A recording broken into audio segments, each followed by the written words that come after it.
Hey guys, what's up? It's your favorite YouTuber Jaya. Welcome back to my channel. We talk about all things money, finance, and entrepreneurship. Guys, in today's video, we have been going on a college kick.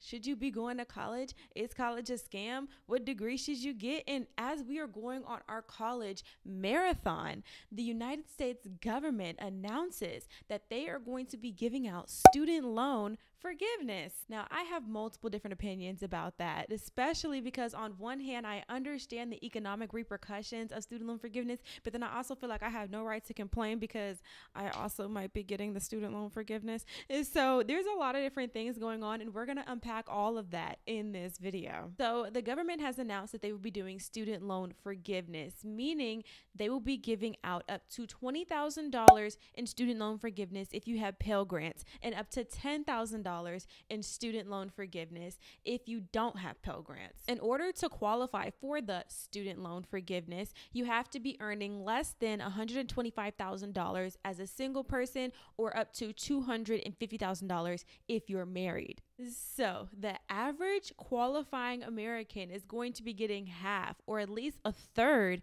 of their student loans forgiven. And when I say forgiven, I mean like they're taking it away. You don't have to pay it back. And this is a big thing for a lot of people because a lot of people will be getting out of debt. But does this mean that you should still be taking out debt and going to college? Well, in order for me to answer this question, we need to address what is the problem with student loans to begin with. One of the main problems with student loans is that people take out student loans without making sure that they're going to get the best return on the investment with the degree that they choose. Student loans, like any loan you take out, whether it be a personal loan, a business loan, are an investment. They are an investment into your degree, which is an investment into your salary. I don't understand. It's just with the student loans, it baffles me because with any other loan that you take out, whether it be a car loan, a mortgage loan, you are so strategic to make sure that you can afford this loan, that you can make these payments back. Maybe it's because when you take out a car loan and a mortgage, the payments are a lot more immediate. And when you take out a student loan, it's like, oh, I pay this back in 4 years. Maybe that's where the disconnect comes in. But with every other loan, you make sure that you can make those payments. But for whatever reason, when it comes to a student loan, it's kind of just like, we'll see what happens in the future. If you don't properly assess the degree that you're getting and make sure that there is a lucrative job market for the degree that you have, you're going to be stuck with a hefty student loan payment, a big student loan payment, and no job to make those student loan payments. That would be the equivalent of you taking out a business loan, right? You want to start a business? Yay. Okay. So you take out a business loan, right? Business loan is $20,000. Your business, unfortunately, ends up failing. You don't make any profit and you have to shut your business down because your business just didn't work out. You are still going to be held responsible to pay that $20,000 back. It doesn't matter that your business failed. It doesn't matter that it ended up being a pyramid scheme, didn't end up working out. The bank doesn't want to hear it. They want their money back. So if you are going to start a business and take out a $20,000 loan, you are going to have a mapped out business plan of how this $20,000 is going to get paid back, where exactly your profits are coming from in order to make these payments. Also, on another note, I just find it really interesting that if you wanted to take out a $20,000 business loan, even a $10,000 business loan from a bank, you have to go through a rigorous process. You have to show pay stubs. You have to show tax returns. You need to get approved based on your credit. You might even need a cosigner. But when it comes to student loans, we just hand those out willy-nilly. Doesn't matter. You're 18, don't even have credit. Doesn't matter. Don't even have a job. Never had a job before in your life. Here's $100,000. But that's a different topic for a different day. We're not going to get into that. I believe that this student loan forgiveness is a one-time thing, and it's probably not going to happen again because this was purely done by the government for politically motivated reasons. I do not believe that this is going to be happening again anytime soon, or if at all. The reason why I make that claim is another issue that we have with college, that we can all agree that college is very, very expensive. The average cost of tuition in state is like $10,000 a year. Out of state, $26,000 a year. College is just ridiculously expensive, and it's not getting cheaper. The cost of college goes up pretty much every year. That is the reason why you have to take out so much money in the first place, because in order to pay for college, you have to take out the exact amount for the loan. So if you're paying $26,000 a year for college and you're in college for 4 years, if you get no scholarships, that's like $100,000. College is a business, just like any other business. Just like the Walmart down the street is a business, college is also a business. And if colleges know that if you take out a loan, the government is just going to forgive your loan or subsidize your loan, that doesn't incentivize colleges to bring down the cost and make it cheaper. If anything, that incentivizes colleges to make it more expensive, because from their perspective, from the college perspective, the business perspective of it, they're going to get their money either way. So if they raise the cost of college and the government just ends up subsidizing it, the college is still going to get paid. So that doesn't really fix the issue of college being too expensive, whether it be through a loan, they're going to get paid, whether it be through student loan forgiveness, they're going to get paid, whether it be through you, the person who's going to college paying out of pocket, they're going to get paid. The college is like, yo, either way it goes, I'm still going to get my money. And so if this is the route that we're going, the government subsidizing loans, I'm going to raise the cost of college, therefore I can get more money.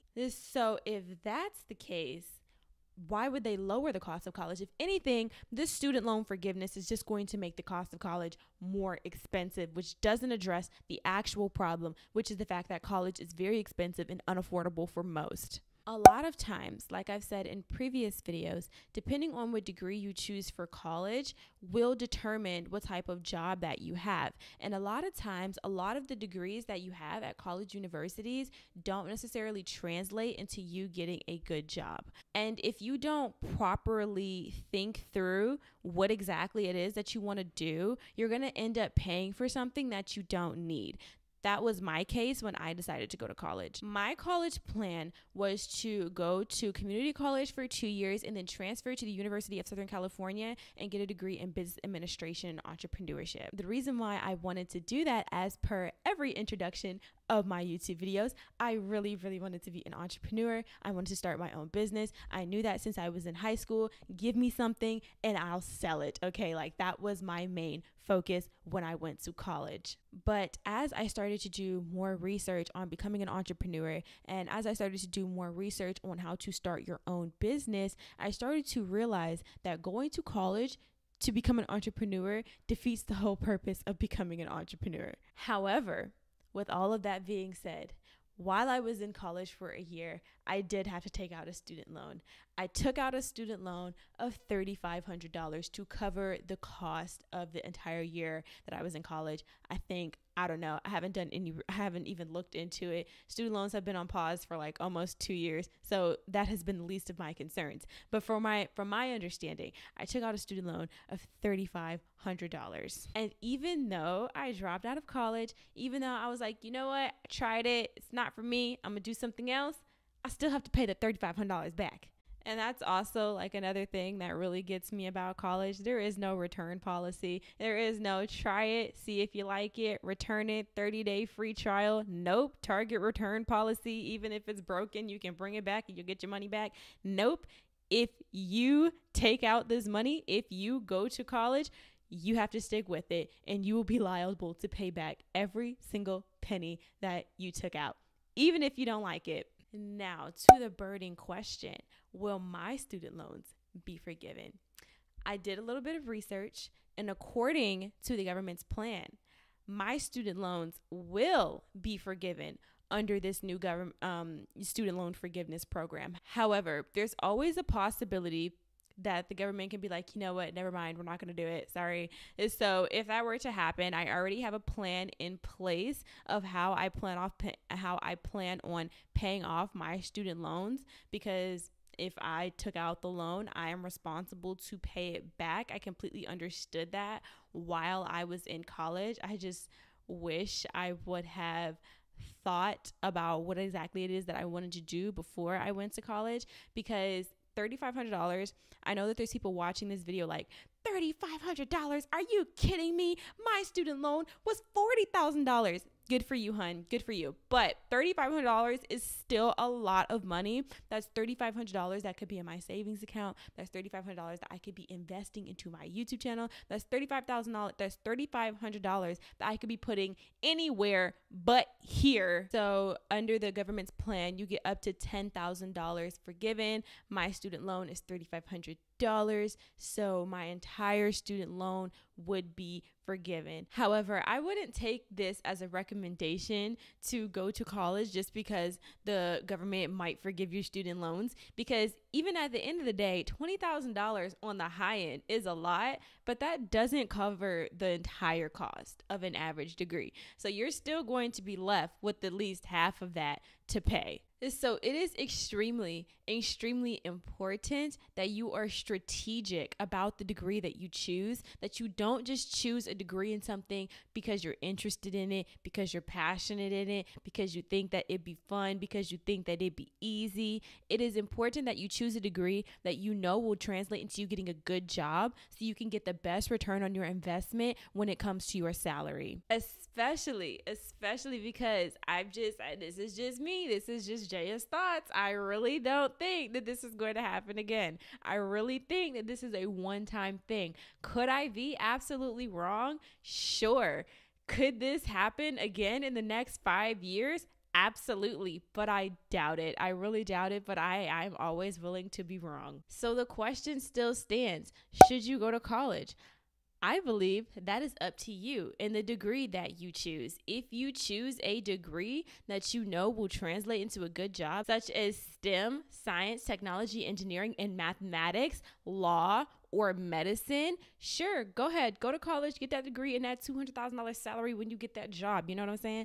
But if you go to college and you don't pick a degree that has a lucrative job market, you run the serious risk with serious financial repercussions for your future up to the next 20 years after you graduate of getting a student loan, taking out a student loan of $20,000, $30,000, even $40,000, and not being able to pay that student loan back and being stuck with a hefty student loan payment. In the previous video, I think we stated that the average student loan payment is $393 a month, almost $400 a month. That is an additional car payment every single month. And if you don't have a good job, that $400 payment can be an extreme inconvenience to you. It can prohibit you from savings. It can prohibit you from buying a home with their debt to income ratio being too high. And it can have serious financial repercussions in the future if you are not strategic